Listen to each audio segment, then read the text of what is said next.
Muy bien. Acá estamos junto al psicólogo César.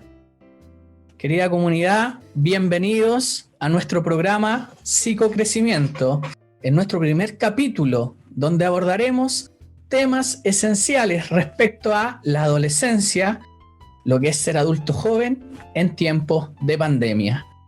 Inmediatamente, apenas surgió este tema por redes sociales, pensé en César, un psicólogo tremendo profesional, ha dado charlas, ha implementado talleres, es muy creativo en su labor, tanto a nivel nacional como internacional. César ha estado ahí en muchos conversatorios con varios colegas, con fundaciones y corporaciones. Así que vamos a iniciar nuestro primer programa. Te damos la bienvenida, César. Bienvenido. Hola, Ricardo. ¿Qué tal? Muchas gracias por la invitación. La verdad es que estoy súper contento y bueno, y también con esa cierta cuota de ansiedad que a todos nos de repente nos invade un poquitito para poder expresar alguna idea nueva en alguna jornada, como en este caso lo estamos haciendo desde la distancia o desde la casa por temas de pandemia. Así que muy agradecido, muy contento y espero que sea algo muy útil para las personas que vean este espacio de conversación. Maravilloso. Bueno, ¿qué vamos a encontrar en esta charla para que la gente nos vea y se quede hasta el final? Vamos a hablar sobre un tema esencial que es la adolescencia y lo que es ser adulto joven en tiempo de pandemia.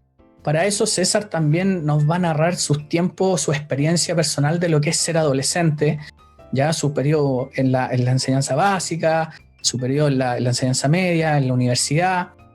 Posteriormente vamos a ir al tema central, vamos a ir a este tema que nos conlleva, qué efectos psicológicos podría generar el confinamiento, el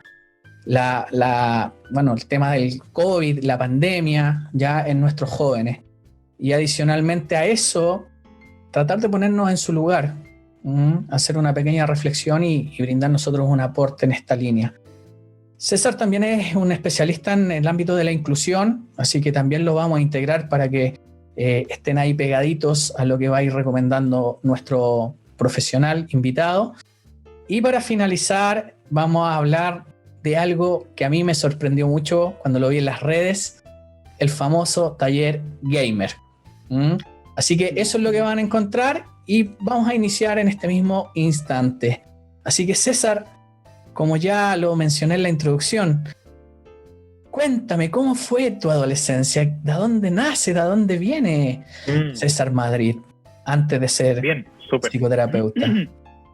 Sí, oye, pero qué buena pregunta y que de buena manera se plantea, ¿ya? ¿Pero por qué? Porque habitualmente la gente lo asocia directamente a, por ejemplo, al rol profesional. Como, hablemos desde la profesión, ¿no? Como si uno solamente fuese un profesional, así como que nació siendo algo en particular, ¿no? Pero para uno llegar al punto de la profesión en particular tuvieron que ocurrir una serie de cosas. Yo habitualmente le digo a mis pacientes que son las historias de uno mismo que llevaron a que ciertas consecuencias tomaron un rumbo para que estemos frente a frente hoy día conversando, por ejemplo. Así que efectivamente, ¿qué pasó? ¿No? Hay muchas cosas de por medio y es súper... yo siempre lo cuento, siempre trato de ir conversándolo y creo que ya de ser algo medio formal o pasé a llevar a un plano más como lúdico, ¿no? Maravilloso. Al momento de expresar las ideas. Yo fui desde muy chiquitito, bueno, ya vamos a ir en detalle con algunas cositas que hay por acá, que yo siempre me cargo de simbolismos, que creo que el ser humano está lleno de símbolos también, ¿ya? Pero desde muy chiquitito yo no fui muy bueno de tener amigos. Yo era bueno para el deporte, para el fútbol, para la pelota, para los videojuegos, pero tenía solamente mis amigos del pasaje y los amigos del colegio. Siempre estuve en la misma escuela, entonces yo nunca tuve la experiencia o la vivencia, mejor dicho, del cambiarme de barrio, cambiarme de casa, cambiarme de escuela, amigos nuevos, siempre fueron los del pasaje y siempre fueron los del colegio. Entonces, de esa manera creo yo que no tuve la experiencia del que es llegar a un lugar nuevo y crear nuevamente amistades. Las tuve desde chiquitito y de hecho hasta el día de hoy tengo los mismos vínculos con alguno que otro compañero del colegio, desde su rol profesional, y uno que otro amigo del pasaje que ya no vive en el pasaje donde viven mis papás hoy en día.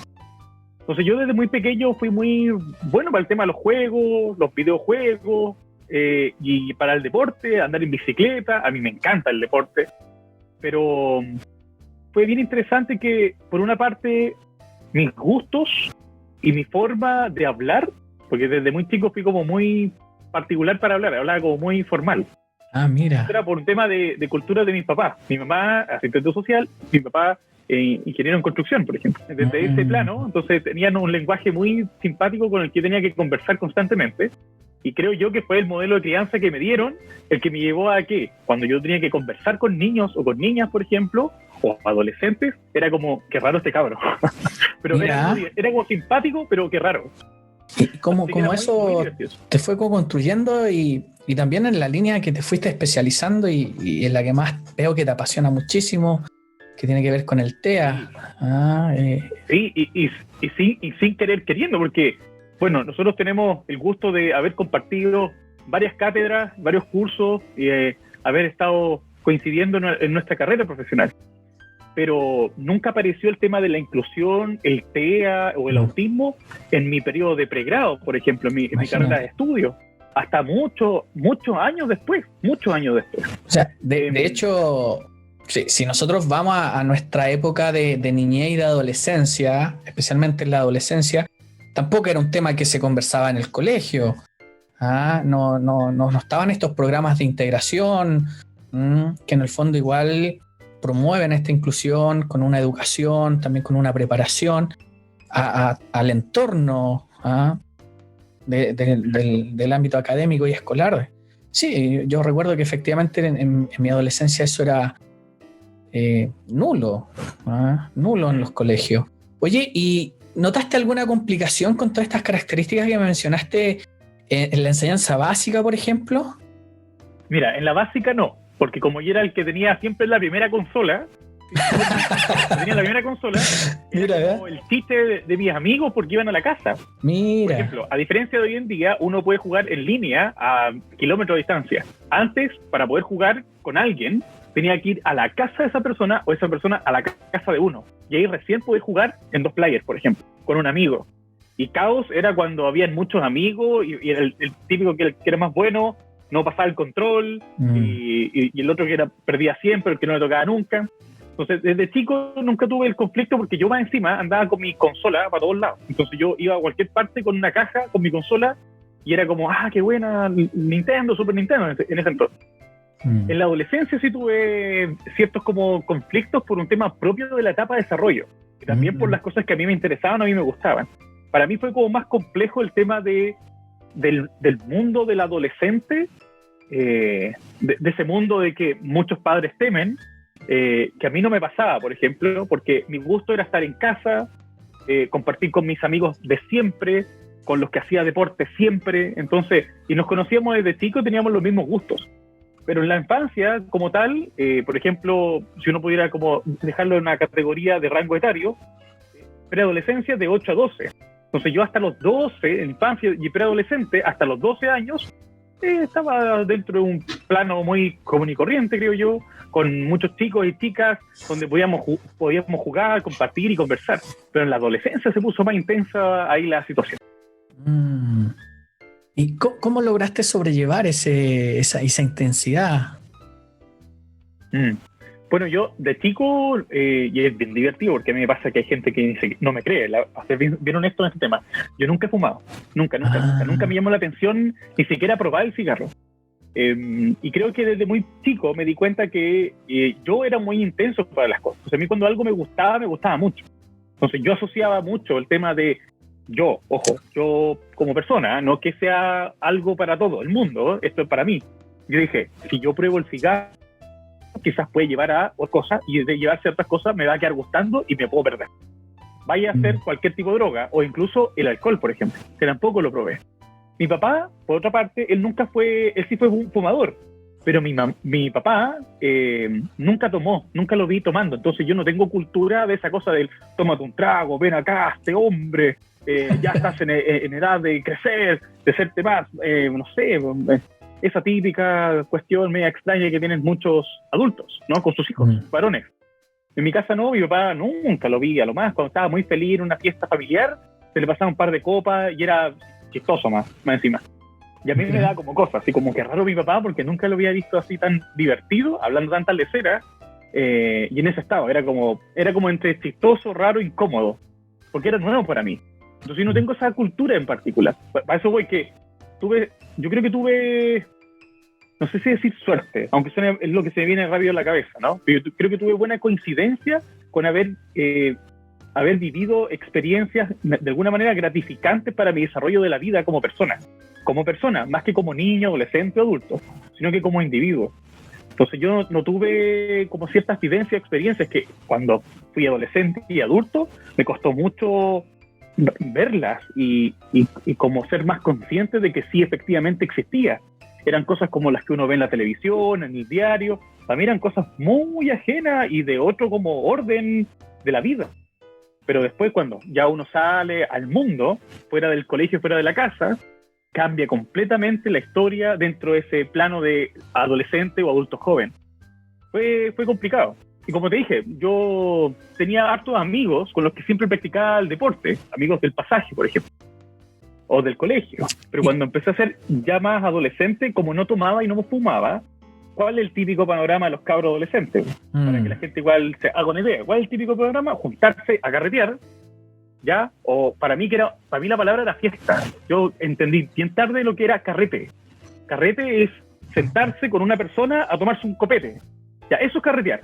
Para mí era una conversación, una reunión, pero ya esas palabras así, porque como no tuve esa experiencia y no me gustaba, yo toda esa energía la dirigía, como bien dije, en los juegos, dibujar, pintar, pensar. Era súper bueno para leer desde chico.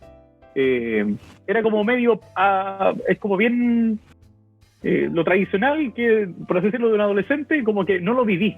Como que no me llamó nunca la atención. Juegos de mesa, me encantaban las cartas Magic, Pokémon, por ejemplo. Era como bien ñoño, por así decirlo. Era súper ñoño, pero bien como proyectado a lo que quería hacer. Yo, cuando estuve en octavo básico, y con un video de un profe de religión que coincidentemente era psicólogo, yo supe después que era psicólogo, para mí siempre fue el tío Martín, el profe de religión. Y ahí dije, yo quiero ser psicólogo, pero me llamó la atención porque en el video, de alguna manera, se entendía que uno, estudiando esa carrera profesional, podía entender cómo se mueve un otro. Así como, si va para allá o para acá, va a pensar esto o esto otro. No es que sea un pitonizo o un adivino, pero me llamaba mucho la atención el cómo poder saber qué hacía un otro respecto a ciertos patrones comportamentales, por ejemplo, o ciertos procesos cognitivos en particular. Y era como, ¡guau, qué interesante! Desde chico. Y ahí me quedé con la idea de ser psicólogo, por ejemplo. Es interesante como esta visión de construcción, desde distintas miradas, como que te fueron formando y te fueron alineando a lo que eres hoy día, a nivel profesional. Sí. Es súper interesante.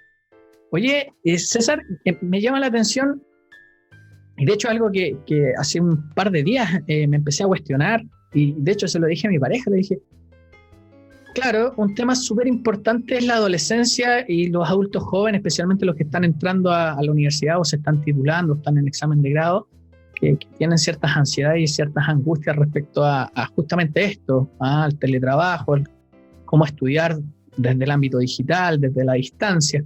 Se sienten ahí con algunas herramientas un poquito bajas. Y yo le decía a mi pareja el otro día, así bien filosofando, como se dice, ¿te imaginas que esto no hubiese pasado a nosotros? En la generación nuestra, cuando efectivamente uno se juntaba con los amigos del pasaje. O sea, la diversión era esa. Estar con los amigos del pasaje, decir que vamos a trabajar, o sea, que vamos a jugar en conjunto, entre medio de la consola, entre medio del Mario Bros. Un poquito más tarde yo partí con el Atari. Y te imagináis, no hubiésemos tenido toda esta tecnología que hoy día los chiquillos tienen. Hubiese sido bien heavy. No, porque... igual, claro, antes había que ir a un lugar. Había que ir. Uno tenía como ciertos horarios para poder encontrarse con los amigos del barrio, por así decirlo, ¿no? Y estaba todo súper estructurado. Claro, entonces a cierta hora yo no como que no andaba con alarmas ni nada por el estilo. Se escuchaba el grito nomás. En mi caso era como César, sí. Tenía que volverme a la casa a tomar 11, por ejemplo. Yo calculaba, ya, estamos entrando a la hora de la oncecita, el grito, ojalá no me llamen, y tenía que saber entrar. Claro, ¿cómo habrá sido en aquella época? Yo yo creo que puede haber sido, bueno, hoy en día hay millones de facilidades comunicacionales y de conexión e interacción también, como esta misma, por ejemplo.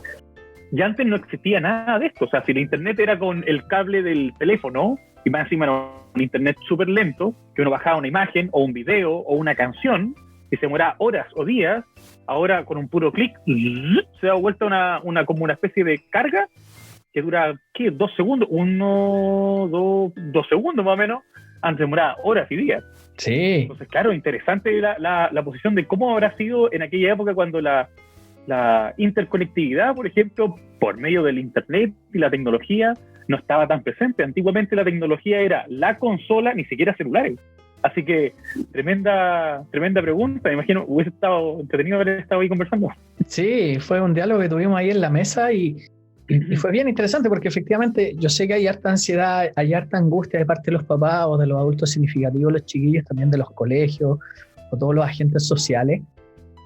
Aún así, se podría decir que igual hay ciertas ventajas respecto a los tiempos que estamos viviendo y cómo se conlleva o se convive con la pandemia.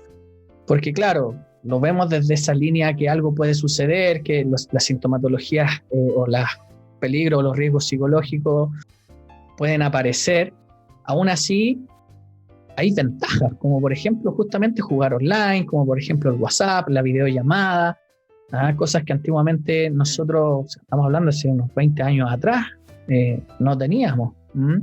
Oye, César, y continuando con el diálogo, se vino este camino presentándose en tu vida hacia el ámbito de la psicología, y me gustaría preguntar cómo fue esa experiencia en la universidad, cómo la viviste, que nos contaras un poco de eso. Bueno, yo encuentro que tengo muchas historias que contar, mucho que contar, y siempre lo cuento, porque yo creo que por un tema de mi carácter y mi forma de ser, es que para mí todo es como bien, no polarizadamente intenso, pero todo lo vivo con mucha pasión. Es como dije, si me gusta, yo me detengo en eso. Yo entré a estudiar psicología saliendo del colegio. Salí del colegio, al año siguiente entré a la universidad. Me acuerdo que fui con mi mamá a matricular. Y fui en micro, mi papá estaba trabajando. Y de vuelta, me acuerdo que mi mamá estaba llorando de la emoción. Yo no sabía que estaba llorando de emoción. Yo pensé que algo pasó por su cabeza y me decía, yo soy el mayor, de 3 hermanos en total. Tengo 2 hermanas más. Entonces yo decía, wow, yo nunca me imaginé este momento, así como que mi hijo mayor esté entrando a la universidad. Bueno, además también porque dentro de mi familia somos muy poquititos, entre primos y otros integrantes del grupo, de hartos primos que pudieron acceder a la educación superior. Entonces era un tema también relevante para el grupo familiar en general. Por el lado de mi mamá, que era donde yo tenía mayor vínculo, porque con el lado de mi papá había uno que otro contacto, pero un vínculo bastante acotado, casi nulo. Y además era el primo mayor. Entonces yo era el primero, por el lado de mi papá, en entrar a la universidad. Y por el lado de mi mamá, no recuerdo qué número, 3º o 4º por ahí, pero era igual un antecedente no menor.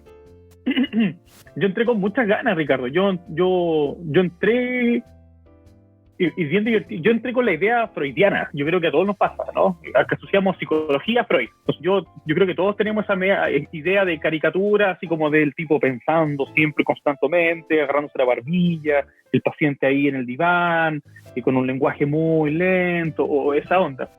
Y claro, en la universidad se rompió por completamente, conociendo la gama de caminos psicológicos.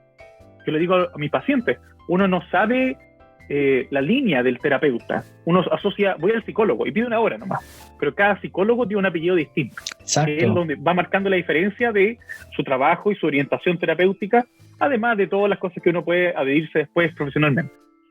Yo entré con muchas ganas y me acuerdo que entre el primer semestre y el segundo semestre yo estaba trabajando como part-time, o no como part-time, era como ayudándole a mi papá en una obra de construcción que tenía que ver con un tío del mismo pasaje. ¿Ya? Yo le digo, tío, a los papás de mis amigos le digo, tío, que es un clásico que tenemos. Clásico de los 90. Hoy en día no es, claro, no es nada familiar ni cercano mío, más que el tío que vive 2 casas más allá, ¿no? Sí. Entonces me pasó que estaba trabajando con ellos y en el Museo Recoleta Dominica. Y por un accidente que hubo, de un mal manejo de algo en particular, a mí me cayó un fierro en el pie. Wow. Me cayó en el pie y perforó el pie. Entonces, eso me llevó a que yo no estuviese mucho tiempo en la universidad. Mi papá, yo no me acuerdo mucho, pero mi viejo me decía que yo lo único que me preocupaba, porque yo iba y estudiaba. Iba para allá, estudiaba. No trabajaba tanto, era como una ayuda muy mínima. Era para ganarme un par de lucas nomás. Pero yo iba más que nada para dedicarme a estudiar y así como pasar un fierro o pasar algún martillo o pasar alguna cosa. Y me cayó esa cuestión. Yo estaba preocupado porque en 2 semanas más había una prueba. No recuerdo qué prueba. Entonces, cuando me fueron de urgencia a llevar al hospital del trabajador, lo único que yo decía era mi prueba.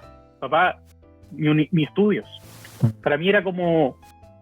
para mí en ese momento, en estado de shock además también, no entendía qué estaba pasando, solo entendí que me cayó un fierro gigante de 8 metros de altura al pie y que a lo mejor iba a caminar. ¿Cómo voy a la universidad? Yo vivo en la Florida, y la universidad que en Providencia. ¿Cómo lo hago? Yo estaba súper preocupado con mis estudios. Bueno, gracias a Dios se dieron de buena manera las cosas, no pasó nada grave ni nada complicado, más que el no estar tan presencial en un principio. Y me encantó. Yo creo que la mejor época de mi vida, siempre he hecho lo mismo, ha sido entre mi infancia hasta asumir que era adulto. Me ha costado todavía asumir que soy adulto, ¿no? Y todas las responsabilidades que lleva aquello. Pero con la universidad fue un momento muy bonito, el poder leer, aprender, entender, saber otras cosas. Yo me acuerdo que llegaba muy temprano a la universidad, en la biblioteca que después dejó de existir porque cambiaron el tema de la infraestructura de la universidad, pero yo entraba a las 2 de la tarde y entraba a las 8 a la biblioteca y estaba de las 8 a la 1 estudiando, y de la 1 a las 2 colación, y a las 2 entraba a clase y salía a las 7. Así todo el primer semestre, después el segundo semestre, y bueno, después aparecieron otras situaciones como intensas de la vida, pero fue muy bonita la época de los estudios. Qué bueno. E independiente del dónde y el qué se estudia, creo que pucha que influye, y esto es obviamente un mensaje para toda la gente que nos está mirando y que nos está viendo esto, que más allá del dónde se estudia, qué se estudia y cómo se estudia, el tener más o menos claro el objetivo de lo que uno quiere para más adelante, que igual es confuso, no es fácil tener una claridad en la infancia, en la adolescencia o en el periodo de la universidad, saber qué uno va a llegar a hacer en la vida. Yo en la universidad nunca supe de TEA, y hoy en día soy especialista en el área. Yo nunca me hubiese imaginado salir del país, por ejemplo, por alguna intervención. Gracias al tema del TEA me pude permitir conocer algunas partes de Chile y fuera del país también. Pero no era idea, para mí no era tema, nunca fue tema. Sí. Entonces es bien bonito como uno va tejiendo con el tiempo, poco a poco, el tema de querer conocer y aprender de un otro. Y eso yo creo que me marcó desde chiquitito, en general la vida, el tener que estar siempre mirando, observando y tratar de entender qué estaba pasando con todo lo que estaba observando. Yo creo que es un gusto muy de uno también. Es súper interesante porque si bien se te fue mostrando el camino, no estuvo ajeno de complicaciones, de esto que se te cae en un fierro. Te escuchaba ahí con la preocupación, con la angustia y también con la responsabilidad que conlleva a mucha familia clase media, media baja, en esos años eres el primer integrante de la familia que va a entrar a la universidad. Entonces, esa angustia, esa preocupación es como lo que están viviendo hoy día también los adolescentes o algunos adolescentes y también algunas personas que están entrando y saliendo de la universidad. Y aquí vamos a entrar al segundo tema en particular. Desde tu experiencia, César, y desde lo que te llega en consulta o en tus talleres, en tus cursos, ¿cuáles crees tú que son las complicaciones que están atravesando las familias que tienen hijos adolescentes?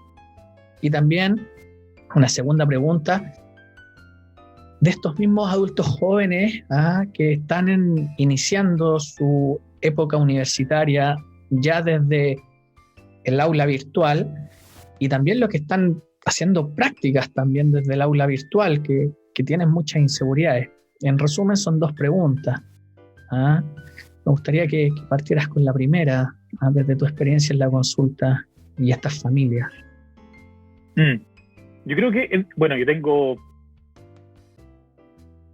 en periodo de pandemia, está hablando del año pasado, yo me atrevería a decir más desde el estallido social, 2019 en adelante, como totalmente que ahí de acuerdo. Hubo una modalidad de intervención no menor en cómo poder atender y entender muchas cosas, tanto para mí como una bofetada, así como a la realidad y al país. ya tener una visión y una mirada de cómo se mueve el país y entender otras realidades y necesidades de las personas y de las familias también. Que de repente pasa que por uno también, por estar, según el modelo de crianza que uno tiene, como que también se va estructurando y se va moviendo desde ese punto, hasta que conoce otras realidades. Yo me he dado cuenta, querido Ricardo, que la incapacidad de la comunicación, la conversación y la expresión de emociones es el gran conflicto que hay hoy en día dentro de los grupos familiares. Antes papá trabajaba de lunes a viernes, si es que no de lunes a domingo, de 8 a 6, 7, si es que no más tarde. Entonces papá no estaba muchas horas en casa. Por otra parte, la mamá, que puede estar en casa, o también la mamá que puede haber estado trabajando, no tiene muchas horas de comunicación con el papá. Tomando este ejemplo, ¿vale? Este es un ejemplo 1. Y además los niños o los hijos estaban en el colegio casi todo el día. Entonces, las horas de conversación eran en relación a la ropa, así como la ropa hay que lavarla, hay que dejarla al hotel, los estudios, hay que dejarlos, oye, tus tareas, que notar las notas, tomar oncecita, ducharse, acostarse por el otro día, y así era todo. Y ahora tenemos que nos vemos todo el día, nos vemos y compartimos todo el día. Antes un desayuno apurado a la escuela. Antes, si es que tomaba desayuno, también, al colegio o a la universidad. En la pega, no, me voy temprano, porque si no me van a echar de la pega, tengo que llegar temprano y todo desayuno allá, si es que tengo el desayuno. O sea, es una realidad de movimiento, en particular donde, en estricto rigor, la familia, creo yo, no tenía el espacio del ser familia. O sea, decíamos que éramos familia porque había un esposo, hijos, ¿ya? O esposo, o esposa, va a depender de quién esté apreciando y disfrutando este espacio de conversación que estoy teniendo con Ricardo, ¿ya? Independiente del formato tradicional, para que la gente pueda entender de que no me estoy cerrando a una línea, sino que se entienda más o menos el punto a lo que quiero llegar. Que en definitiva es que la dinámica de la familia, o bien se hablaba más de casa que de hogar, que es muy distinto hablar de casa y de hogar. Es muy distinto tener una cantidad y calidad de cosas a una calidez de hogar. Que cuando uno percibe eso, cuando va a una casa y la encuentra fría, está lleno de cosas, lleno de gente, pero igual hay un frío raro, que es distinto a entrar a una casita o llegar a un lugar y se siente el olor a café, el pan tostado, esa marraqueta con mantequilla, algo tan clásico de las familias acá en Chile, por ejemplo. Entonces, esa calidez, desde la sencillez, se puede percibir y se puede entender. Pero aquí en las familias hoy en día yo me he dado cuenta que un temazo que me pasa con muchos pacientes y muchas familias que están adoptando procesos de intervención de grupo, porque el hijo tiene un tema con el papá, la hija está en el proceso adolescente, es que no me toman mucho en cuenta porque están todos trabajando, es que yo extraño a mi mamá no tiene tiempo, porque además también la mamá o el papá tiene que estar entre trabajando, cocinando, alistando las cosas, manteniendo en orden, que la guaguita, en el caso que haya una guaguita, o sea, todo eso el papá lo obviaba, se quería que trabajar, la mamá también, y los hijos lo obviaban y no lo veían porque tenían que estar en la escuela. Y ahí estaba el espacio. Estamos hablando de cuántas horas, de las 8 a las 6, estamos hablando de casi 10 horas, de 8 a 6 de la tarde, de 8 a 8 son 12, claro, 10 horas de no compartirnos. Ahora estamos 24/7 compartiéndonos y ya cambia la cosa. Cambia la manera, la mirada, el tono. ¿Qué te pasó? ¿Qué ocurrió? ¿Y ese tonito? ¿Qué tiene un problema? A ver, cuéntelo. ¿Qué me va a contar? ¿Me pasa nada? El adolescente, por ejemplo. No, nada. Estoy jugando con el celular. Oye, deja el celular de lado, estamos en la mesa, compartamos. Oye, pero si nunca estás en la casa. ¡Ah! O sea, hay tanto tema sabroso, Ricardo, o sea, yo digo sabroso o interesante por un tema de trabajo, pero en sí no es para nada ni sabroso ni interesante, es el caos de ¡pum! Combo, un empujón, sale de acá que te creí. Si nunca me he preguntado cómo he estado, me venía a preguntar cómo estoy ahora. De hecho, eso es una pregunta bien interesante. Se podría decir que una de las características comunes de algunas familias es cómo te fue, cómo te ha ido, qué nota te sacaste, pero muy pocas veces teníamos este espacio de preguntarnos cómo te sientes, cómo te has sentido. Es bien interesante lo que dices, también esta noción, ¿no? Me voy para la casa, ¿no? Es muy distinto claro. Me voy a mi hogar. Bien interesante todo eso. Claramente se están atravesando ahí algunas dificultades a nivel familiar, especialmente con el tema de la pandemia y más cuando tenemos adolescentes dentro de ellos. Y bueno, como tú dices, hay unos múltiples factores que desde la línea un poquito más sistémica se pueden entender. Ahora, César, desde tu experiencia, ¿qué dificultades psicológicas puede traer el confinamiento, la cuarentena o todo este tiempo que llevamos? Ya llevamos casi 1 año y medio, y si sumamos estallido social, vamos a un par de meses más y vamos a estar en 2 años acá en Chile. Y entendiendo que también esto es global. Bueno, hay harto entre matices, variantes. Por ahí hay temas propios que también van asociados a la alimentación. Estar en casa significa estar comiendo desequilibradamente también. Cachetito. ¿Viste? O sea, hay estas cosas que pueden ir influyendo. Estrés, por una parte, angustia por no saber qué va a ocurrir. Hay tanta gente que no ha podido trabajar. O sea, el fuerte económico de Chile es justamente el comercio ambulante. Yo el otro día estaba revisando los datos con un amigo que se mueve mucho en el tema de la economía y cuestiones por el estilo, y me decía que efectivamente que mueve Chile es el comercio ambulante, en la feria, el famoso Make y cosas por el estilo. Yo no sabría decirlo o sea, acá en Santiago, hablando de Make, en otros lados, el gran conflicto que hay hoy en día de la gente del sur y el gobierno es si liberamos o no liberamos el comercio. Hay gente que no ha podido trabajar y no se puede salir de la casa. Y la gente de espacios rurales es más, y eso se valora, a diferencia acá en Santiago, que la gente de los sectores de pueblos o rurales son más obedientes de alguna manera. Por ejemplo, el otro día fui a Pomaire, ya pensando que está como acá en Santiago, cerrado por completo, y fui a buscar algo específico, que menos mal que estaba abierto, pero ese puro lugar, y uno va a Santiago, colega, yo Santiago Centro, u otras comunas, taco, tráfico, negocio, calle igual, o sea, es bien interesante esa apreciación. Muchas familias dependen del negocio. ¿Cuánta gente se ha tenido que reinventar en temas de emprendimientos, negocios? Yo conozco, por ejemplo, un amigo desde hace muchos años que trabajé con él. Él trabajaba en temas de empresa, era contador auditor, y ahora está feliz, dedicado a las pizzas. Un rubro total y completamente distinto. Hay algunos que se han ido reinventando. Es bien interesante frente a la adversidad que aparece. Yo creo que el tema del factor económico que ha generado que la gente, las personas tengan que aprender a moverse de nuevamente, a diferencia de la tradicionalidad del tener un empleo remunerado, que ojo, tampoco había tan mucho, pero era la tradicionalidad. Y también el cómo uno compra hoy en día todo se compra por internet y llega a la casa. Yo nunca había ido al supermercado por computador, porque uno pide en el super y llega las cosas a la casa. La tradicionalidad es ir a la super y comprar en el supermercado, por ejemplo. O sea, todos esos movimientos generan un cierto estrés. ¿Hay tiempo o no hay tiempo? ¿Hay plata o no hay plata? ¿Qué hacemos?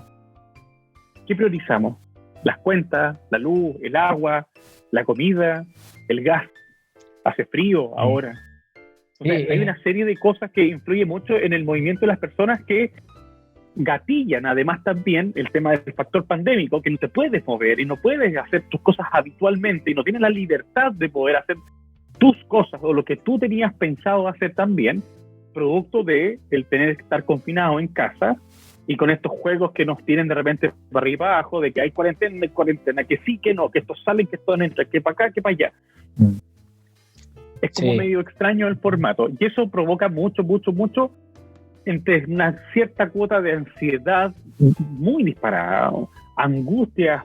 Bueno, hace muy poco, espero que no sonar tan aguafiestas, ¿no? Pero la red Pacific de entrenamiento, ¿cómo se llama? De estos gimnasios, o sea, el presidente o el dueño, creo que era, no recuerdo bien el cargo, pero era el cabecilla, el dueño. Sí, el dueño, el sostenedor. Por el tema de factor económico producto de la pandemia. Sí. O sea, llegamos hasta que es lamentable situación que hay que obviamente intervenir y que tenemos que prestar ojo ante todos los grupos de personas y factores de personas también que trabajan en relación a la búsqueda del bienestar. Es bien complejo, difícil, como dijiste tú, fue una bofetada doble con el estallido social. Igual, si bien ha traído cosas muy positivas, fue muy intenso, especialmente para las generaciones que no habíamos vivido tanta intensidad, lo digo por el contexto de golpe de Estado que atravesaron en este caso nuestros padres y nuestros abuelos hacia atrás. Entonces se podría decir que, si te estoy entendiendo bien, vamos desde estas dificultades psicológicas en tiempo de pandemia y confinamiento, se van asociando un poquito más al ámbito de la ansiedad, incluso a la depresión, y que claramente hay factores externos como el socioeconómico que van agudizando estos síntomas. Es bien interesante cómo nos pilló también en el ámbito de la salud mental a potopelado esto. Sí. Recuerdo que cuando todo inicia yo me preparé muy bien. De hecho, dejé de atender 2 semanas y dije, me llegó un consultante antiguo que lamentablemente un integrante de la familia había fallecido por COVID. Yo atendía a la familia completa desde la terapia familiar y resulta que había fallecido el papá. Y dadas las características venía otro factor, era el único hombre, porque eran puras mujeres, y yo dije, chuta, ¿y aquí qué hago? O sea, si bien uno trabaja duelo, si bien uno ya sabe que es una muerte traumática porque ya, tú fuiste al médico y de ahí no lo viste nunca más porque ingresó a la clínica, al hospital y a la UTI, se entubó y ni siquiera te alcanzaste a despedir al principio. Entonces hubo un periodo de 2 semanas que yo traté de prepararme muy bien, no atendí, no hice nada, leí mucho, me pagué unos cursos, hablé con varios colegas. Y dentro de esas redes que uno tiene, llegué a un curso que hizo la Universidad Católica y había una colega, una profesional que trabajaba en el sistema público y ella decía que no habían protocolos para esto. ¿Qué hacemos? O sea, la persona la vamos a entubar, va a quedar en coma, hacemos que se despida la gente, pero ¿cómo lo hacemos si no puede entrar nadie? Y tampoco es que podamos prestarle el celular porque también estaba este prejuicio o estaba todo esto de que si tocábamos las cosas también nos podíamos contagiar. Entonces era un sinfín de cosas que nos pilló bien a poto pelados, como se puede decir, con estas bofetadas que tú nombraste. Y aquí vienen distintos duelos traumáticos también que la gente está atravesando. Y hablamos también desde el estrés postraumático, repitiendo un poquito la frase que, ojo, que el chileno estábamos acostumbrados a eso a nivel social, no lo hablamos con orgullo, pero es como que nosotros estamos acostumbrados a los terremotos, a los tsunamis, sí, tenemos como una cierta costumbre biológica del desastre. Exacto, del desastre, claro. Al desastre y el caos, y querernos mucho, amarnos mucho y tirarnos para arriba. Exacto, entonces aparece esto y claramente la salud mental lo vivió muy distinto porque por primera vez, desde mi experiencia y también desde lo que conversaba con varios colegas, es que nosotros estamos insertos en el trauma. Nosotros estamos también dentro del trauma. Es distinto cuando llega alguien que falleció o estamos atravesando por un momento desastroso a nivel social, pero nosotros estamos adentro. Entonces también teníamos miedo, también nos pasaban cosas, también se nos pudo haber ido alguien cercano a nosotros. Entonces estuvo esta preparación y por eso te hacía la pregunta. Y yo creo que, de hecho, también fue una pregunta que se la hice a mi pareja. Mi pareja es como la que me escucha. Y al principio me parecía, no sé si fue impresión mía, César, incluso de repente todavía lo siento, como que nos preocupábamos mucho del trabajo, nos preocupábamos mucho del tema económico, nos preocupábamos de muchas cosas, pero no se nombraba mucho a los niños. De hecho, la vacuna va asociada directamente a personas más adultas. Ahora recién se están integrando niños de 12 años en adelante. Y aquí viene una cuestionante que me gustaría poner sobre la mesa. Específicamente, en los niños, en los adolescentes, ¿qué crees tú, o desde tu experiencia, que pueda estar ocurriéndoles a nivel psicológico hoy en día con todo este encierro? Bueno, primero hay que igual ubicarse de alguna manera en la edad que tenga el niño. Por ejemplo, un niño de 3 años es un niño pandémico. Porque casi de los 3 años, oye, qué interesante, no lo había visto de esa manera. Mi hija chica tiene 2 y medio, sería, oye, no lo había visto, no lo había asociado. Por ejemplo, ahí viene un factor bien primordial, que el tema de la interacción social con otros. O sea, la interacción con otros niños de su mismo rango etario, si no es por sala cuna, jardín infantil o alguna experiencia, alguna red social, por ejemplo, cumpleaños, que tampoco se pueden hacer cumpleaños, o bueno, uno tiene, está todo, cumple con todo el régimen de temas médicos correspondientes, podría haber alguna alternativa, pero no era como antes, que había una fiesta para todo el mundo.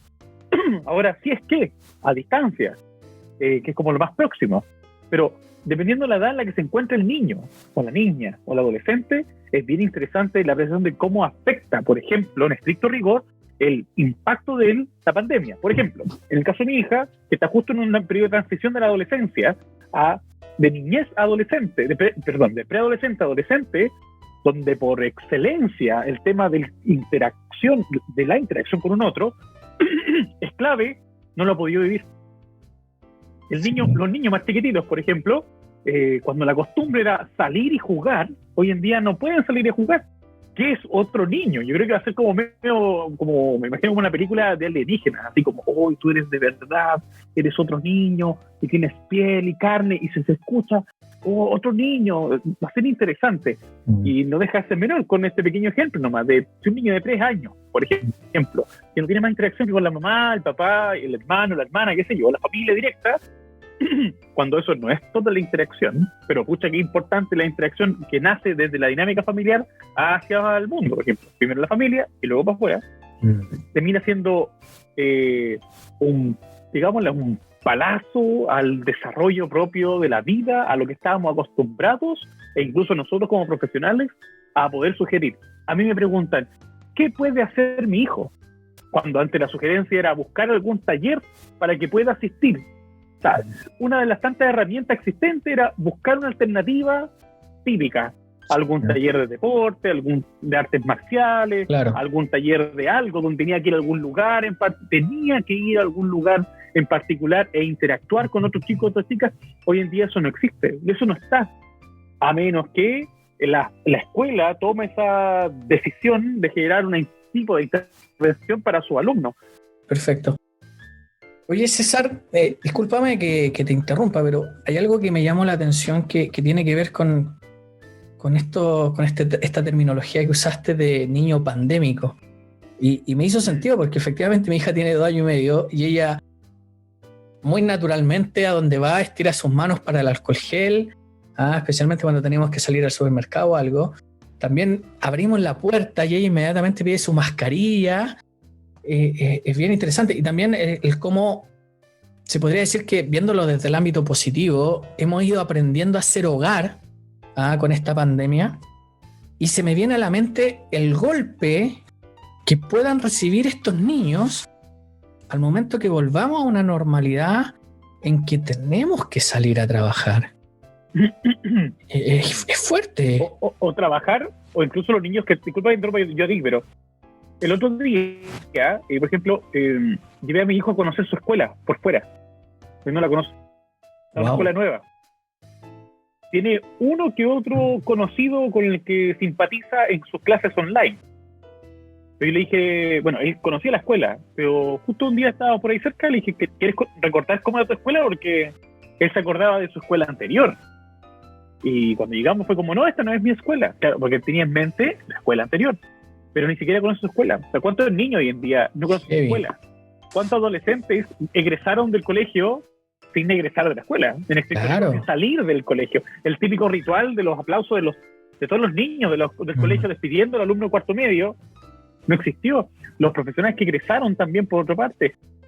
El primer trabajo, tu primer empleo, tu primera práctica. Todas esas cosas son bien interesantes que hay que apreciarlas. Hay gente que las tiene ya medianamente acostumbradas, hay gente que se ha ido adaptando poco a poco y hay gente que le ha costado un poquitito el tema de la adaptación. Pero bien, como tú dices, hay un tema que se ha aprendido a hacer familia. Exacto. O sea, yo creo que en la pareja que se veía de vez en cuando, hoy en día se ve más que nunca. Bueno, ahí tenemos para otro capítulo hablar del tema de la pareja en tiempos de pandemia, porque también es bien interesante. Oye, yéndonos un poquito más a la adolescencia nuevamente, dijiste algo bien interesante que se nos enseña desde el pregrado, a los psicólogos especialmente, e incluso también a los trabajadores sociales, a los pedagogos, que tiene que ver con el desarrollo vital del ser humano, y ahí aparece este famoso autor Erickson con su desarrollo psicosocial, donde efectivamente en este periodo de adolescencia aparece el rol social y relacional muy marcado para formar la identidad de la persona. Y tú dijiste algo súper importante, el delante, que eso se está viendo interferido o está evolucionando quizás al ámbito un poquito más digital. ¿Ah? ¿Cómo crees tú que esto puede repercutir en esta nueva generación que está viviendo la pandemia en esta etapa tan importante? Ya, yo tengo una apreciación que quizás a lo mejor es una cuota entre algo muy personal y quizás medio manoseado desde el aspecto profesional. Pero es tanto muy bueno como muy malo. Bueno, porque sí o sí la tecnología, un computador, una tablet, un celular, te permite poder viajar y conocer cualquier cosa. Hoy en día han aparecido un montón de youtubers, un montón de videos, un montón de modalidades de poder conocer y saber nuevas realidades de otros países, de otras partes del mundo, donde uno puede estar invirtiendo días, mejor dicho, horas, en poder averiguar, conocer y aprender nuevas cosas. Pero el tema aquí, que va relacionado con lo que hablamos un ratito atrás, con el tema de la familia, cuánto yo, mamá, papá, sé, superviso de lo que ve mi hijo o lo que ve mi hija. La tradicionalidad de la mala comunicación va a permitir que un celular o un computador o el computador, la televisión está inteligente, Smart TV, por ejemplo, y otros modelos de tecnología sean el papá que entrega la información de conocimiento. ¿Cuántas veces? Yo creo que a nosotros nos pasó mucho que cuando no sabíamos algo, ¿a quién acudíamos? Al papá o a la mamá. Sí. Pero los jóvenes hoy en día no acuden a uno, sino que acuden a las pantallas, al Google, al YouTube. A mí me ha pasado en sesiones que los chicos le encargan a las mamás el que no saben de lo que se está hablando porque no son creadoras de videojuegos, por ejemplo. ¿Qué vas a saber tú si un juego es bueno o es malo? Si tú no haces videojuegos, validando un otro por sobre la mamá o el papá. Y eso pasa por un tema propio de dinámica familiar, porque pucha, qué importante la familia. La familia es clave. César, se me viene a la mente esto de la influencia, estos famosos influencers que también están muy de moda y que están llegando para quedarse. Es bien fuerte cómo la conducta y la forma de ser del influencer puede influir en nuestros adolescentes y pierde protagonismo, como dices tú, los papás, o la historia del abuelito, la historia de la abuelita, que era algo bien característico también de nuestra generación. Se me vino a la mente esto que pasó hace poco con este influencer que tiene más seguidores en Instagram, que es Cristiano Ronaldo, jugador de fútbol, donde movió la Coca-Cola. Sí. Y bajaron las acciones y las ventas de la Coca-Cola de una manera increíble. Y cuando tú me dices, oye, efectivamente, Ricardo, estas personas o estos influencers están tomando tanto protagonismo como Google, las redes sociales, que ya no está esa necesidad y tampoco ese interés nutritivo de preguntar a la mamá o de preguntar al papá. Aquí es donde tiene que nacer la iniciativa desde el adulto también. Lograr comprender, darse cuenta que estamos perdiendo un poquito eso. Y efectivamente, el cambio social o de identidad está evolucionando, estamos en un periodo como de transición. Sí, yo creo que si yo no averiguo, en el caso para el papá, mamá que está viendo esto, tiene que saber qué ve su hija, tiene que saber de qué se trata. Tiene que saber, no puede no saber, no puede entregarle la responsabilidad del camino a tomar a su hijo o su hija a un otro que no sea la misma mamá o el papá. Ahora, puede usted no saber y tiene todo el derecho al mundo. Tiene todo el derecho al mundo a no saber y que no le guste. Pero despreocuparse ya es otra cosa.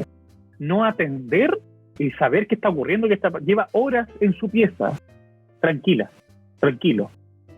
Pero ¿qué está haciendo? ¿Qué está viendo? ¿Qué está aprendiendo? ¿Qué está consumiendo? ¿De qué se está nutriendo?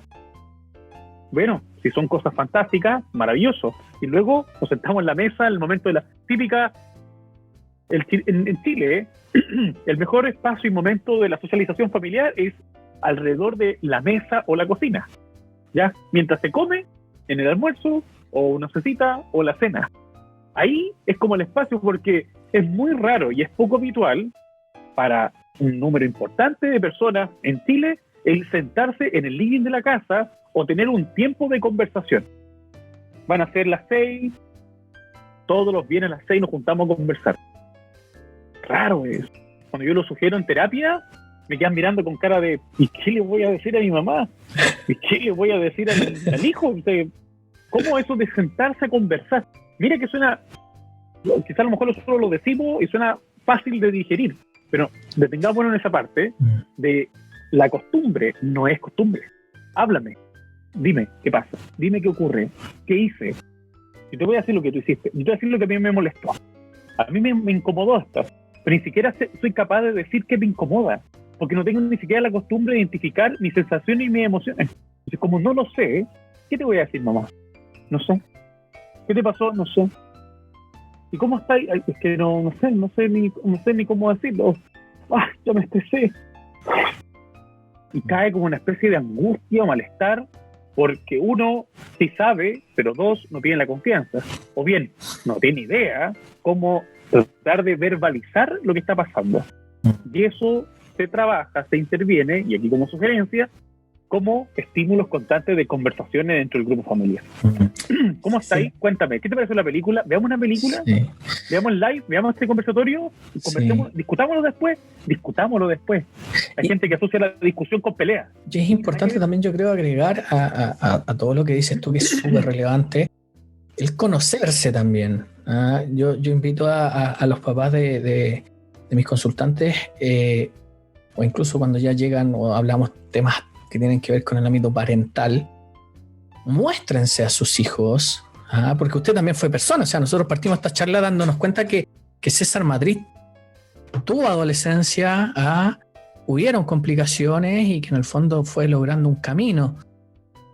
Interactúen, conózcanse, muéstrale tú también. Hoy día tenemos esta facilidad de que está Netflix y ya hay monitos animados que nosotros veíamos y que le podemos mostrar a nuestros hijos y decirle, mira, yo veía esto, yo hacía esto, conóceme en una etapa distinta, porque el yo no tan solo se configura con el rol de ser papá. Entonces, el co-conocernos y aprovechar esta oportunidad que estamos en casa de mostrarle a mi hijo quién era yo, cómo era yo, genera una interacción. Mi hija hoy día, el otro día imprimió unos dibujitos de los Caballeros del Zodíaco, porque empezó a ver los Caballeros del Zodíaco, porque yo le dije que ese era un anime que veía yo y que a mí me encantaba, y le explicaba yo. Decía, a mi hija tiene 9 años, yo le decía, nosotros teníamos que esperar un día completo para ver un capítulo. Y ustedes pueden verlo así y mostrarle que también nos conozcan. Tiene que faltar al colegio.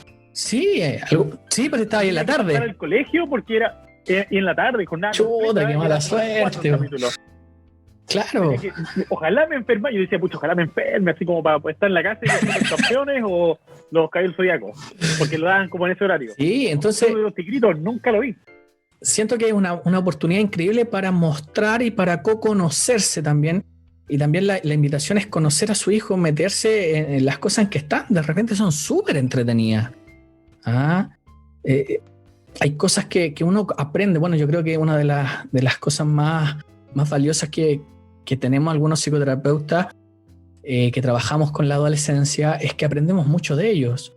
Yo tengo mi Spotify, muchas canciones que me han mostrado ellos y al final las hago mías, parte de mi vida. Es bien interesante. Bueno, y tú lo llevaste también con el taller que vamos a hablar más adelante, César, y vamos a ir cerrando el tema de la adolescencia en esta línea pandémica, como dijiste tú, y me gustaría atravesarnos a un ámbito un poquito más delicado, que sí, a nivel comunitario, a nivel social, nos falta mucho. Creo que hablamos de la inclusión una vez al año y está muy marcado por lo que es la Teletón, pero convivir el día a día es muy distinto. De hecho, el otro día leí una entrevista de un artista que participaba en la televisión chilena hace mucho tiempo y y él participó en la Teletón como artista y después le tocó participar como parte de, porque su hija nació con algunas dificultades. Y él dijo en la entrevista que estos famosillos, toda esta gente, aparecía, o sea, muchas, porque hay algunos que sí están con la camiseta bien puesta, que aparecen una vez al año. Y también cómo esto también repercute, o sea, si ya estábamos promoviendo una inclusión o una integración en el proceso anterior, en los colegios, en las familias, en la sociedad, ¿cómo nos afecta la pandemia frente a estas situaciones? Desde tu línea de experiencia. Sí. A ver, tener un hijo o una hija con algún diagnóstico en particular nunca es algo esperable para la familia. Dudo que alguien diga, ojalá nuestro hijo nazca o tenga este diagnóstico, este síntoma en particular. Entonces es bien interesante cómo un diagnóstico para una familia nueva así como mamá, papá o pareja, está teniendo por primera vez el gusto del ser padres, por ejemplo. Y desde ese plano es como raro, es como poco habitual que alguien diga, a menos que se converse mucho, se diga, ya bueno, si pasa esto, nada que hacer, nos apoyamos, se le va más fuerte que nunca. Pero casi con el deseo de que no fuese así. Y termina siendo así de. ¿Qué pasa ahí? ¿Qué pasa en la cabeza de la persona? ¿Qué pasa con sus sensaciones y con sus emociones? Yo siempre hablo de sensaciones y emociones, y no solo emociones, porque al final provoca, el cuerpo se mueve por completo. Hay una serie de reacciones que hacen de que mis pensamientos y movimientos se dirijan hacia tal o cual lugar, dependiendo de cómo también se siente. Claro. Es difícil y es complejo. Yo habiendo principalmente casos dentro del mundo de la neurodiversidad, específicamente TEA, es decir, dentro del trastorno espectro autista. Y cuando los papás, que es como el ejemplo anterior, ¿no? Los papás salían a trabajar, los papás salían a trabajar, o los hijos iban a la escuela, había otro adulto responsable. Hoy en día, mamá y papá, o la gente que está en casa, los adultos que están en casa, son los responsables de todas esas necesidades, de todas. Y además, educarlos, o ayudarles en sus tareas del colegio, o si es que va a la escuela, porque en el caso de que tenga una educación especial, cambian totalmente las reglas del juego. Es complejo, no es fácil. Y no es fácil porque como sociedad y como país vemos al que no es normal, supuestamente, el que no está dentro de la moda en realidad, ¿no? El que no está haciendo lo que habitualmente se espera que se haga, es algo raro, es algo mal visto, es un bicho raro, es extraño. ¿Por qué habla así? ¿Por qué mira así? ¿Por qué se mueve así? ¿Por qué se viste así? Mira cómo se expresa, mira lo que dijo, mira lo que piensa, mira lo que ve, mira lo que... Y así una infinidad de otras cosas. Yo tengo un paciente que hizo un comentario bastante crudo y real de una situación en particular y lo terminaron tildando casi como de satánico, así como de lo peor del mundo, le terminaron haciendo un rechazo enorme. El profesor manejó de muy mala manera la situación porque estuvo en desacuerdo a ese niño. Entonces, y habitualmente quien está en desacuerdo con el profe es como que te vaya mal. Tú tienes que estar de acuerdo con el profesor para que te vaya bien, equivocadamente. Entonces todos los compañeros, más el profesor, estaban en otro parada a este chico que es mi paciente, y él casi hoy en día, y aquí disculpando la expresión para todas las personas que estén viendo esto, ¿no? Pero puteándole a la vida del por qué dijo lo que dijo, si él sentía que tenía que decir eso. O sea, ¿por qué sentí esto si no estoy mal? Lo busqué, lo conversé con mi papá, lo conversé con mi mamá, lo conversé con mis hermanos mayores, lo conversé con usted, y para mí, Ricardo, para mí era un tema muy así como nada. Pero para el profesor, y en este caso para los compañeros, fue nefasto. Y además también por otro factor, que el teclado aguanta mucho. Yo puedo tener mi cámara desactivada, mi micrófono desactivado, activo el chat, ¡guau! Y ahí le vomito a este compañero, o a esta compañera, o a esta persona. Tenemos una muy mala cultura de la aceptación de un otro. Tenemos pésima cultura de la aceptación de la diferencia de un otro. Todavía tenemos palabras inadecuadas, el negrito, el chiquitito, el guatón y cosas por el estilo, en vez de la persona, el nombre.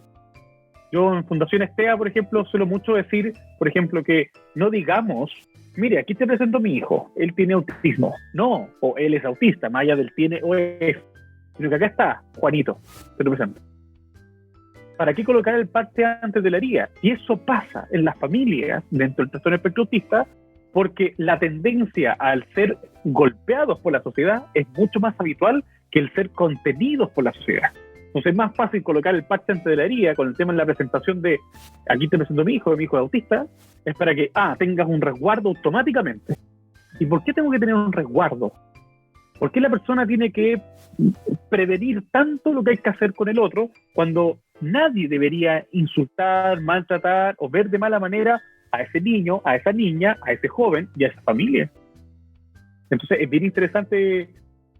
Bueno, aquí te tengo como para horas. Por sí, entiendo. Historia y casos que conozco. Vamos a ir tratando de ir resumiendo el tema, porque yo sé que efectivamente, de hecho, ojo, te dejo invitado desde ya, porque vamos a hablar un capítulo entero de esto, para que el público y la gente sepa que en el fondo va a ver después más adelante si César acepta nuestra invitación, hablar completamente de esto. Oye, César, ¿y qué pasa en la mente de los chiquillos? Tú que estás ahí en consulta día a día o desde la psicoteleterapia, ¿qué te dicen ellos? ¿Qué te cuentan ellos? ¿Cómo viven esto que está pasando? Bueno, recordemos que mi altísimo porcentaje de pacientes son pacientes TEA. Sí. Y para ellos el tema de la interacción social es el gran conflicto de la vida. Es decir, mientras menos interacción social yo tenga, mucho mejor. Mira. Entonces, ellos están en su salsa. O sea, mira. Prácticamente ellos están felices porque están en su casa, no tienen que salir, no tienen que ir a ninguna parte obligados, no tienen que ir a la escuela, no tienen que hacer trabajo en grupo. O sea, todo lo que tiene que ver con la interacción social, que es el gran conflicto para los pacientes TEA, en este caso ellos están contentísimos, pero no así uno que otro paciente que por un tema propio de su etapa de desarrollo es necesario, como por ejemplo, me pasó una vez en un taller que una niña quería hablar del pololeo porque terminó con el pololo. Y era el caso de amor o de relación amorosa de la adolescencia versus todo lo otro que no estaban ni ahí, que querían puro hablar de Mario Bros, por ejemplo. Pero ahí hubo una situación en particular bien interesante que va a depender siempre de cada niño, de cada niña, de cada adolescente. Entonces, interesante en este caso, lo que... ellos están felices. Exacto, qué interesante que, claro, tú convives constantemente con el mundo del TEA y que en el fondo ellos estén contentos. Es súper interesante. Bien interesante. Sí. Oye, César, disculpa que para poder comentar algo chiquitito. Es que yo me atrevería a decir que más del 90% está feliz, pero hay otro porcentaje chiquitito no lo está tanto, porque el salir a caminar era su panorama, el salir con la mamá por un helado era el panorama, el salir y compartir, el salir y ver, el salir a observar. Como son personas que tienen ciertas capacidades sensoriales que están muy, muy bien desarrolladas, el tema de los colores, texturas y la necesidad del querer interactuar como con la naturaleza también es otra realidad que le está pegando a un grupo porcentaje chiquitito de los chicos que yo habitualmente veo, porque para ellos era algo súper obvio y esperable. Y así, de hecho, la gente que está viendo esto pueden revisar de la siguiente manera. Ustedes se meten en comisaría virtual, por ejemplo, ¿ya? Ahí también lo pueden confirmar ustedes, ya, para que vean que no es un capricho desde mi punto de vista. Y la única persona o las únicas personas que tienen un permiso exclusivo por un tema de salidas fuera de casa y aparece exclusivamente en la página de comisaría virtual son las personas que están dentro de el área de la neurodiversidad, específicamente el trastorno espectro autista. Es decir, tienen un permiso especial. Entonces, ¿y eso a raíz de qué? Porque de repente el estar encerrado provoca una sensación de malestar. Y es necesario ir a dar una vuelta, el pasear o algo por el estilo. El animal también salía a pasear con su mascotita, algo muy interesante, y que habitualmente terminan siendo las mascotitas los mejores amigos y los mejores aliados dentro de las dinámicas de los grupos familiares y los niños y las niñas dentro del trastorno espectro autista. O sea, el no poder salir incluso a hacer eso era que está dentro de la rutina, y como los pacientes TEA son súper rutinarios por lo general, el salir era una rutina, y el no poder hacer su rutina es sinónimo de crisis y caos y conflictos propios para la persona. Entonces, ahí está, si alguien lo quiere chequear, puede revisar. Oye, y va a aparecer ahí exclusivamente y específico para ellos. a mí me encantan los datos, el tips ahí. Yo sé que de repente hay personas que están lamentablemente con muy poca experiencia y yo sé que tú tienes mucha trayectoria. Y decir estos pequeños tips, especialmente para la gente que está recién partiendo, que tiene poca experiencia, les hace mucho sentido. Y tampoco ellos tendrían por qué saberlo. Entonces, que se dé esto, a mí me encanta, o sea, es maravilloso. Estoy totalmente de acuerdo contigo. Efectivamente, me imagino que tiene que haber un porcentaje que claramente no está de acuerdo, especialmente por el tema de sus rutinas, el tema de las cositas que los movían antiguamente, antes de la pandemia, con el entorno, más que con el aspecto social. César, efectivamente tú mencionas que hay personas que la están pasando bien en esta línea, porque efectivamente están en su, ¿cómo se podría decir? Su salsa, ¿no? En su salsa, bien, un muy buen término. Y también hay un pequeño porcentaje que puede estar pasándolo mal y que se puede ir ahí generar ciertas intervenciones. Voy a retomar la segunda pregunta que te hice hace un rato, que yo siento que en mi consulta está pasando mucho, que tiene que ver con este preadulto, este preadulto que está ingresando a la universidad o que lleva en segundo año de universidad y no conoce a sus compañeros, no conoce a sus profesores. Me ha llegado mucho joven con dificultades de ansiedad, crisis de pánico, trastorno de ansiedad generalizado. No, yo sé que a ti tampoco te gustan los diagnósticos ni la etiqueta, pero yo siento que efectivamente es súper malo, pero para lograr una comprensión y no hacer un buque, yo sé que te lo nombro y a ti se te viene el mapa a la cabeza inmediatamente y también a la gente. O sea, hablamos de la ansiedad, hablamos de las crisis de pánico, especialmente con jóvenes que están entrando o están en primero o segundo año de universidad, donde ellos sienten mayormente, y me lo dicen, me lo comunican, que no están aprendiendo mucho y que sienten que están en desventaja. Y también alumnos de quinto año, alumnos en práctica o alumnos que se están titulando, que dicen que efectivamente los últimos años, cuando tienen que ganar esa experiencia, esas prácticas, tampoco la están logrando de manera efectiva y la están pasando muy mal. ¿Qué piensas tú al respecto? ¿Qué puedes sugerirnos? Bueno, hay que partir de, creo yo, sí o sí, diciendo que esto no es para siempre, esto no va a ser eterno, de que ha sido medio tedioso, sobre todo desde, en el caso de nuestro país, octubre, porque como que el encierro de nosotros nace como en ese periodo de fecha, ¿no? 2019, con el tema de estallido social, de ahí para adelante como que ya empezamos con el tema de los toques de queda, cosas por el estilo.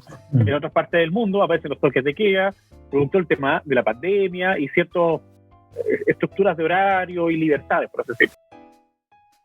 No es para siempre, esto va a terminar, se espera que sea muy pronto, ojalá sea ojalá sea un par de meses, ¿cierto?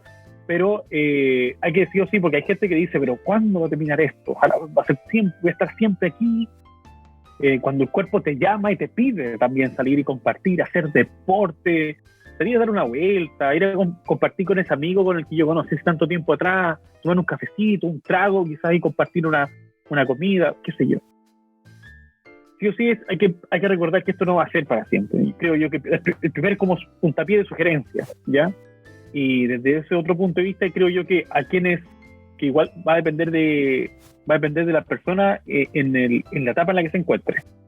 Por ejemplo, para ese alumno que está en segundo año de carrera, que quizá a lo mejor la carrera es de 2 años y medio, 3 años, 4 años, 5 años, por ejemplo, igual es importante ir identificando esas cosas. El hecho de que sea un profesional donde estuvo con meses o años sin ese roce social constante de interacciones para arriba y para abajo, no quiere decir que se transforme en un mal profesional. Y que, dicho sea de paso, yo creo que si llegásemos a una encuesta más o menos rápida, yo creo que más del 90%, nuevamente me atrevo a decir lo mismo, de los profesionales aprenden más una vez que egresan. Entonces, bien interesante ese aspecto. Uno aprende mucho desde el punto de vista teórico, que puedes comprar los libros, puedes leer infinitamente, pero las práctica en sí no te la va a entregar, así como la práctica de tu rol profesional no te la va a entregar en estricto rigor la universidad, te la va a entregar la vida una vez que tú egreses. Así que para ese alumno que está cursando hoy en día una carrera, que está terminando la carrera o que está en su práctica profesional, que termine el ciclo como corresponde, que se dé el tiempo de pensar que la vida de alguna manera está siendo tomada con ese curso en particular por producto de la pandemia, pero eso no es toda la vida. La vida tampoco va a empezar ni va a terminar con temas de pandemia, aunque muchos dicen hay un antes y un después a nivel mundial. Sí, está claro, pero desde un punto de vista profesional, te van a tocar muchas pegas, te van a tocar muchas experiencias. Por ahí se dice que el profesional una vez egresado, después de 5 años, como que le toma ya el ritmo y el training del rol profesional en sí. Es difícil, por ejemplo, en el caso de nuestro rubro, o sea, yo creo que qué bonito quien se siente psicólogo recién egresado, ¿no? A mí me pasó, yo me sentía psicólogo, pero yo creo que recién ahora como que estoy entrando un poquitito en el movimiento más allá, después de 10 años. Entonces es bien interesante ese aspecto. Importa mucho lo que uno quiere, cómo uno quiere terminar también siendo en esta vida. Bueno, ahí vamos a hablar de temas demasiado humanistas, creo yo, demasiado transpersonales puede ser. Sí, pero yo sé que también te apasiona mucho esa línea. Que no se sientan mal ni incómodos porque hemos invertido 2 años de nuestra vida en aprender desde casa. Yo encuentro maravilloso el hecho de no exponernos también a que nos pasen cosas terribles o nefastas. Bueno, vaya a saber qué cosa, ¿no? Pero estar en casa para aprender y cultivarse, para luego ponerlo en práctica, yo encuentro que podría ser mejor ubicarse en esa brea. Estar en casa para aprender. Te puede costar más tarde, no tienes que salir, no tienes que invertir tiempo en el viaje de ida, menos en el viaje de vuelta. Ahí viene, César, discúlpame que te interrumpa, ahí viene lo que hablábamos del delante, que podría ser la virtud del ámbito digital. ¿Ah? Sí. Si bien desde la adolescencia o quizás desde la niñez hemos ido perdiendo nosotros los adultos el protagonismo y los chiquillos encuentran más información o aquello que quieran saber en la web o en la red, se podría decir que también podríamos ver el lado más del vaso medio lleno, se puede decir, especialmente con estos jóvenes que podemos ser autodidactas en los tiempos de hoy. A diferencia de los tiempos nuestros, como a ti te pasó, o sea, tú tuviste ese accidente y al tener ese accidente sonaste, pues no es que en el fondo te metieras ahí a internet y pudieras descargar la clase o ver la clase en vivo, ¿cachai? Como se puede hacer hoy día. O sea, imagínate a nosotros si nos hubiese pasado, que es la interrogante que delante trajimos a la mesa, si nosotros hubiésemos vivido esto, hubiesen sido 2 años perdidos de clase porque no hubiésemos podido ir a clase y no habían aparatos para grabar la clase o para estar haciendo esto. Hoy día justamente tenemos esta posibilidad de comprar libros digitales, descargar el PDF, preguntar, llamar, contactar, o estos mismos videos que nosotros estamos teniendo en YouTube hay mucho. Entonces se podría decir que ahí viene el aspecto positivo de este búsqueda del conocimiento autodidacta, que hoy día es bien bonito y bien interesante.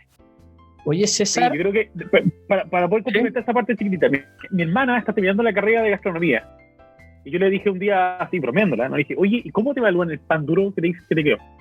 O ¿cómo te evalúan, por ejemplo, la carne que se ve bonita, pero... El sabor es distinto, claro. ¿El sabor? Claro, entonces me dice, no, sí. O sea, es sabido que en ciertas carreras, en ciertas profesiones, el tema de la pandemia ha sido un caos en materia del proceso evaluativo y el tema de el estricto rigor de cómo aprender el profesional. Pero recordemos que, y también para las personas que están en carrera, pucha que importa lo que uno vaya a querer terminar siendo después. O a lo mejor no sé si la palabra es terminar siendo, sino que más bien lo que uno quiere ser en la vida. Un buen profesional no va a depender tanto de cuánto en estricto rigor tú puedas aprender en casa y no en la universidad, porque al final es casi lo mismo. Pero obviamente que se agradece la interacción con el profe, la pregunta, esa sensación, o sea, que el cuerpo viva, tu cuerpo viva esa experiencia de aprendizaje, también es relevante para un tema de práctica profesional y de desarrollo profesional. Pero la vida después de esto va a seguir continuamente y vamos a poder echarle para adelante. creo yo que lo mejor que hay que hacer ahora es casi como invernar, así como aquí está medio como invernar en casa y aprender, nutrirse mucho para cuando aparezca el movimiento de poder salir, ahí ya salir con todo. Buenísimo. César, y viendo este lado positivo tecnológico, quiero ir al último punto, ya vamos a ir finalizando. Entendiendo que está esta necesidad de relacionarse, especialmente en la adolescencia, de crear nuestra identidad en torno al otro, en la interacción, encuentro que fue genial cuando vi en las redes sociales tu taller gamer. Pescaste a dos aristas, pescaste una necesidad, visualizaste también algo súper creativo y súper de ahora.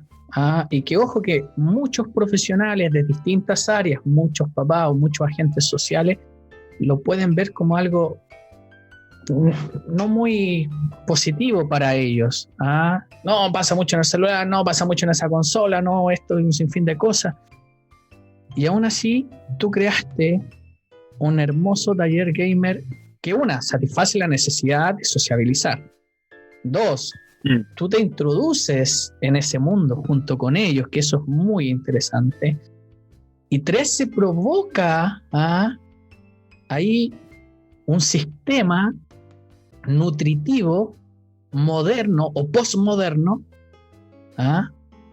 casi algo artístico, diría yo. Cuéntame un poquito de eso. Bueno, eso nace, yo creo que algo que nos ha dado como beneficio la pandemia, a pesar de todo lo malo que también ha provocado, ¿no? El hecho del poder estar en casa y compartir y conversar mucho con la familia. Yo he sido gamer desde chiquitito. Yo he sido muy bueno al tema de los juegos, los videojuegos desde muy chiquito. Mi primera consola me la dieron a los 6 años. Y desde antes ya era muy fanático porque jugaba Atari, Nintendo en casas de personas que tenían esa consola. Yo no tenía. Pero a los 6 años tuve mi primera consola. Entonces de ahí en adelante no salí más. Mis mejores panoramas era esperar el fin de semana para jugar a la pelota, andar en bici, jugar PlayStation y Super Nintendo. Yo sí era feliz y hasta el día de hoy, bueno, no puedo salir a andar en bici por cuestiones naturales, ya, pero me quedé con el tema de los videojuegos con mis hijos también, que juegan mucho mejor que yo. Pero me pasó que yo siempre, bueno, en psicología y así también en otras áreas profesionales, el jugar es una herramienta profesional. Y en psicología hay un aspecto que se llama hora de juego, que está medio establecido, pero muy como creo yo a la antigua en realidad, o sea, como olvidando los tiempos medio pegados en los tiempos de antes, pero que con finalidades muy exclusivas y específicas en algunas áreas muy, muy, muy clínicas. Y eso es bien bueno. Pero hoy en día, pasarle un juguete articulado a un niño que nunca ha jugado con un juguete articulado, por ejemplo, es como, ¿qué es esta cuestión? ¿Qué me estáis pasando?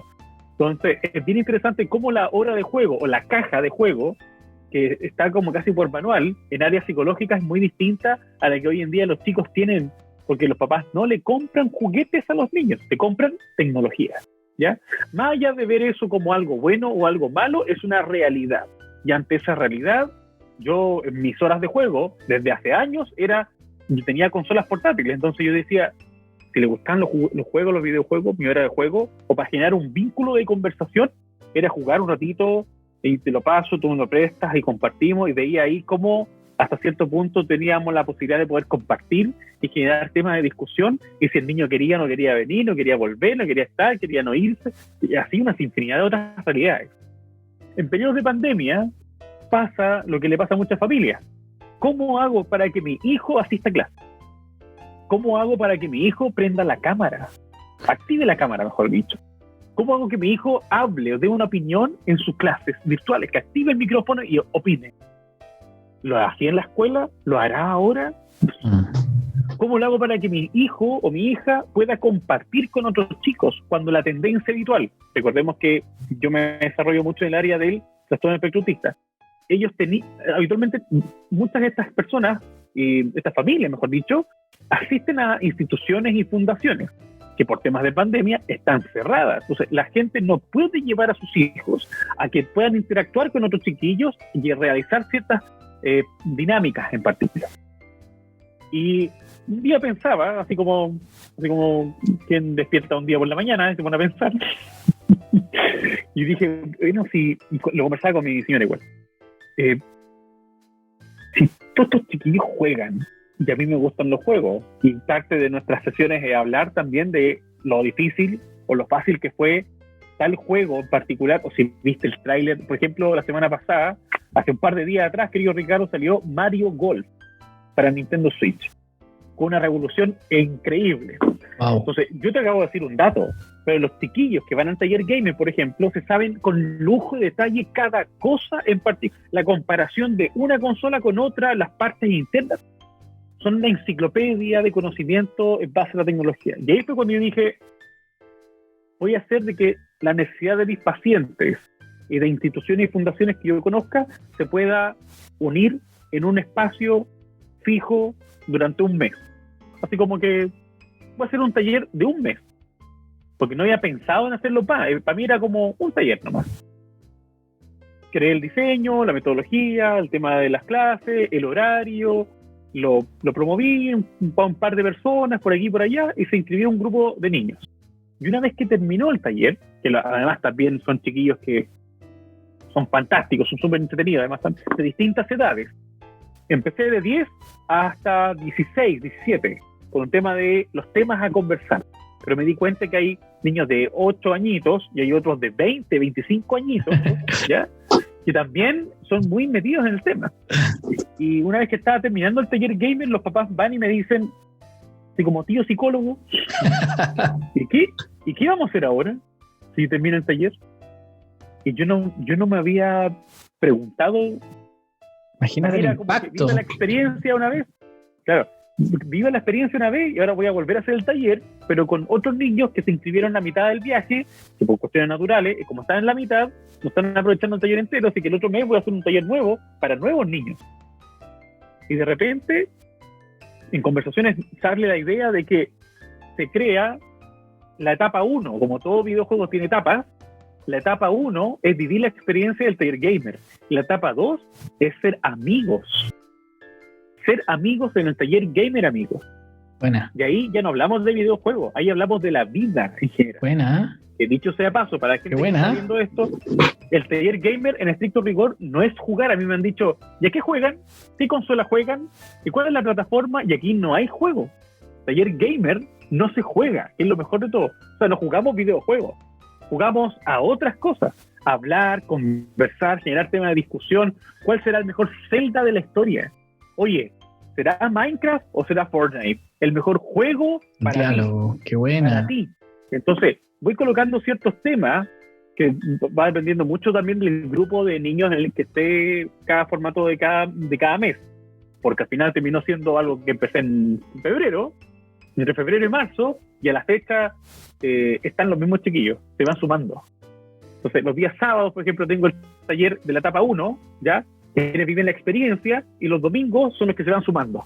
Qué cada bueno. mes va a un taller nuevo, y cada domingo se va sumando todos los chiquillos a ese taller, y se va haciendo una comunidad donde los papás, según una encuesta chiquitita que hice la semana pasada, si tenían amigos o no, y si de alguna manera el taller les generó un impacto positivo para ellos como papás, y cuál era en el estricto rigor. Y todos calzaron, el 100%, gracias a Dios, calzó en que los chiquillos esperan el taller gamer para poder compartir de sus experiencias de la semana. O sea, ya se terminaron haciendo justamente lo que en el caso de los chicos y las chicas de trastorno espectro autista no tienen, que son amigos. Estos niños por lo general no tienen amigos por su forma de ser.